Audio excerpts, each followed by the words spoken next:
Yeah, I mentioned yesterday that I was going to tell y'all about not rushing into relationships when you first come out because they usually are toxic. They're usually toxic, not all the time, but a larger percentage of the time. The relationships that inmates rush into coming out of prison end up being toxic, and it affects their parole.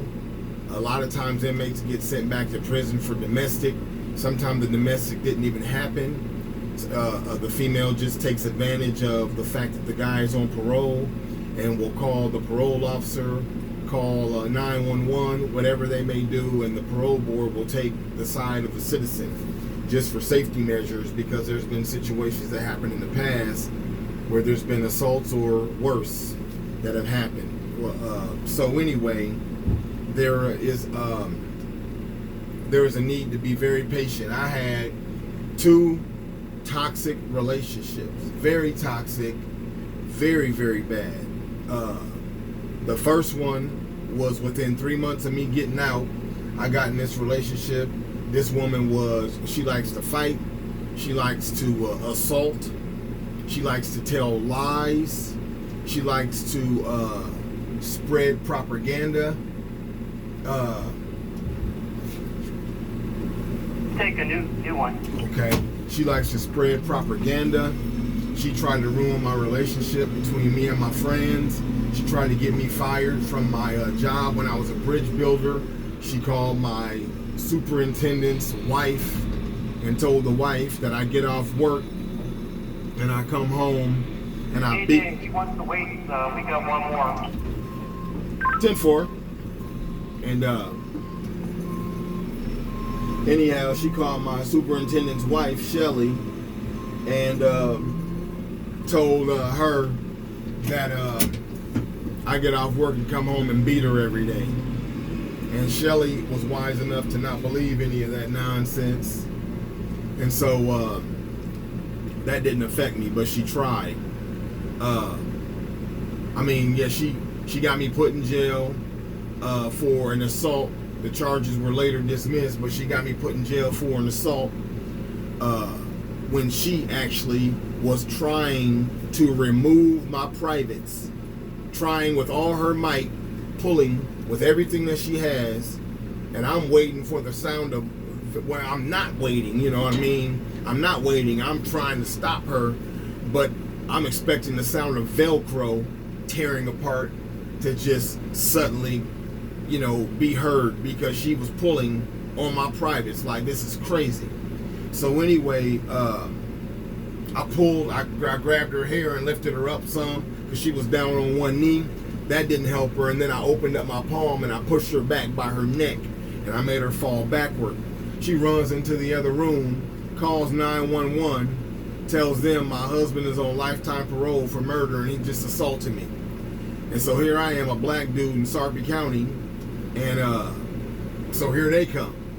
Well, anyway, her bruising and anything like that wasn't consistent with all the story that she was trying to tell.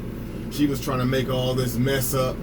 And so none of that was working. Even the police knew that what she was saying happened couldn't be true.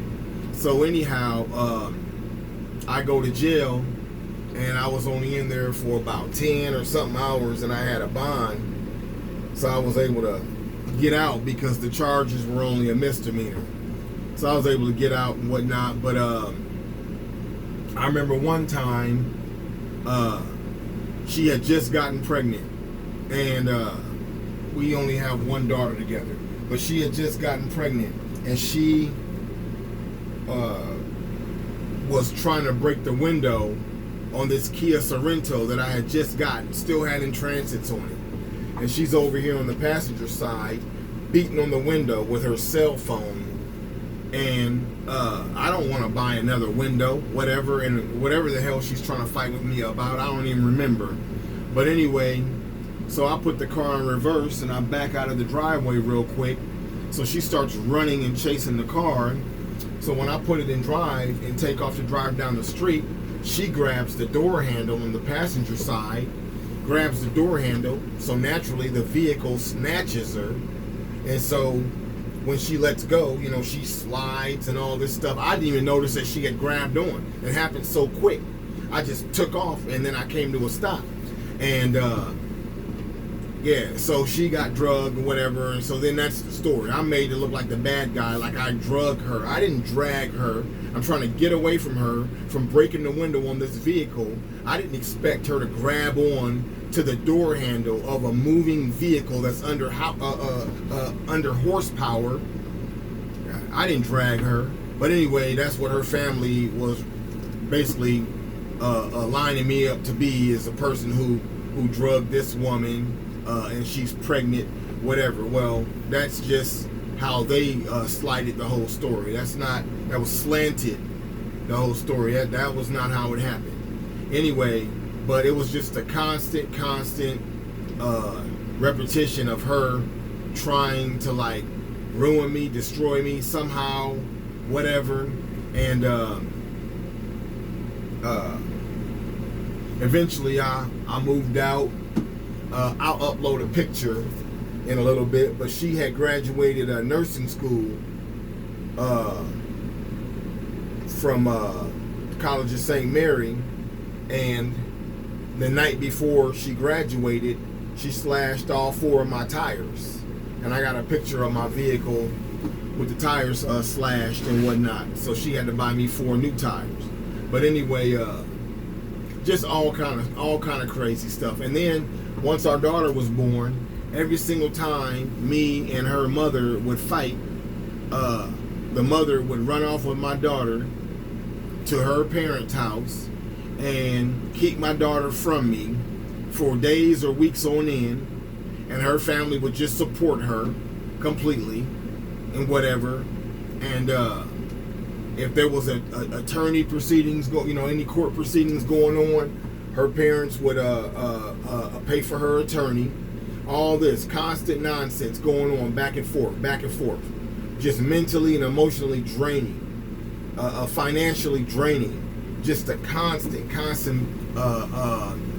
bombardment of just toxicity. That's why I'm trying to encourage you guys, if you're out here and you're in a toxic relationship and you know that you're in a toxic relationship, quit trying to fix it.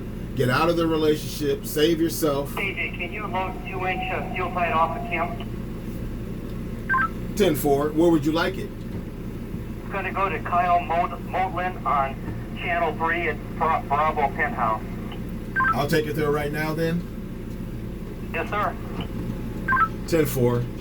So, anyway, all that stuff kept happening. So eventually, I moved out, and we separated like that, and I filed for divorce, and I divorced her. But another thing I should have done is when I did move out, I should have stopped messing around with her, stopped being intimate with her, because all that did was continue to drag the matter on and make matters worse.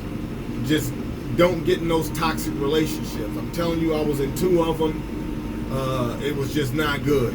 It was not good. I would be further along in life right now, even with being on lifetime parole, had I not gotten in either one of those relationships. But so anyway, there's more to tell you about my daughter that I had with her. That'll come later though, but I got to tell you about that.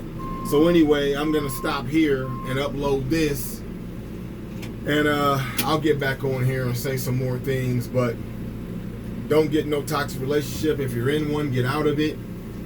Don't wait till you're back in prison, because all she going to do is move on and have somebody else, and she going to take her toxicity there, and you're going to be locked up. So if you can, just leave it alone. Get out of that situation as quickly as possible. I'll be back on here.